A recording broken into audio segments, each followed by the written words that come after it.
നമസ്കാരം, ഞാൻ മനോജ് നെടിയാക്കൽ. പുതിയൊരു വീഡിയോയിലേക്ക് എല്ലാവർക്കും സ്വാഗതം. ഏഷ്യൻ റബ്ബർ ഉൽപ്പാദന രാജ്യങ്ങൾ ടാപ്പിംഗ് സീസണിന് ഒരുങ്ങുന്നതിനിടയിൽ നിക്ഷേപകർ രാജ്യാന്തര റബ്ബർ അവധിയിൽ ചുവടുമാറ്റുന്നു.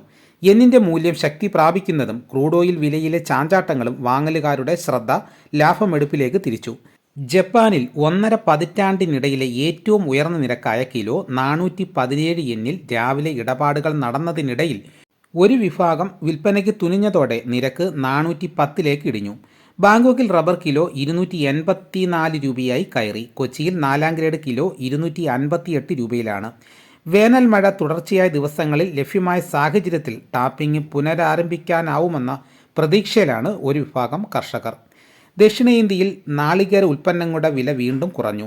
വിദേശ അന്വേഷണങ്ങളുടെ അഭാവവും വൻകിട മില്ലുകാരിൽ നിന്നും കൊപ്രയ്ക്ക് ഡിമാൻഡ് മങ്ങിയതും നാളികേര മേഖലയ്ക്ക് തിരിച്ചടിയായി.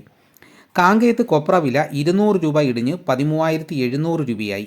വെളിച്ചെണ്ണ വില കിൻഡലിന് 350 രൂപ താഴ്ന്ന് കൊച്ചി, കോഴിക്കോട്, തൃശൂർ വിപണികളിലും എണ്ണവില ഇന്ന് കുറഞ്ഞു.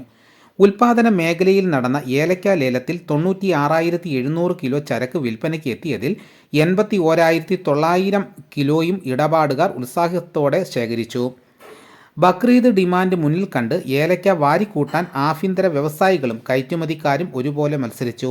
ശരാശരി ഇനങ്ങൾ കിലോ 2,458 രൂപയിലും മികച്ച ഇനങ്ങൾ കിലോ 3,728 രൂപയിലും കൈമാറി. പെരുന്നാൾ കഴിയുന്നതോടെ ഗൾഫ് മേഖലയിൽ നിന്നുള്ള ആവശ്യക്കാർ അല്പം കുറയാൻ ഇടയുണ്ട്. അപ്പോൾ ഇതാണ് ഇന്നത്തെ വിപണി വിശേഷങ്ങൾ. ഇതോടുകൂടി വീഡിയോയുടെ പൂർണ്ണമാകുന്നു. എല്ലാവരും ലൈക്ക് സപ്പോർട്ട് ചെയ്യണം. ആദ്യമായിട്ടാണ് ഈ ചാനൽ കാണുന്നതെങ്കിൽ സബ്സ്ക്രൈബ് ചെയ്യാൻ മറക്കരുത്. നിങ്ങളുടെ അഭിപ്രായങ്ങൾ കമൻറ്റായിട്ട് രേഖപ്പെടുത്തണം. ഈ വീഡിയോ എല്ലാവർക്കും ഒന്ന് ഷെയർ ചെയ്ത് കൊടുക്കണം. മറ്റൊരു വീഡിയോ ഉടനെ എത്താം. എല്ലാവർക്കും എൻ്റെ നന്ദി.